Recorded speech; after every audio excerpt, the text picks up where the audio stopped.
yaxshiyam deyman, erkaklar qaynonasi bilan yashamaydi deyman. Agar yashaganda yiliga emas, haftasiga ajrim bo'lardi. Qaysi erkak chidaydi qaynonani zug'umiga?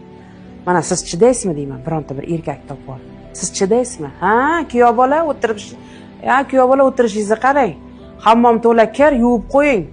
Abidga mehmon chaqirganman. Birinchisiga sho'rva qilasiz, ikkinchisiga osh qilasiz, orada 3-4 xil salatam qilib qo'ying. Ikkitadan somsop kirib qo'yasiz. Bildingizmi? Desa o'sha erkak qiladimi? Somsanga ham deydi, qizingga ham deydi, undan bosh olib chiqib ketadi.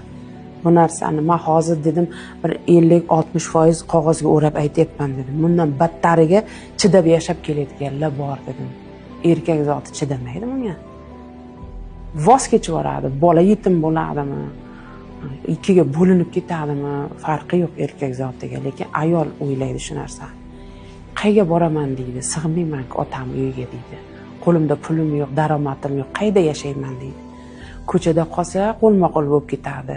Uyda qolsa, erini uyda qolsa xo'rlanadi, tepkilanadi. Sabr qiladi.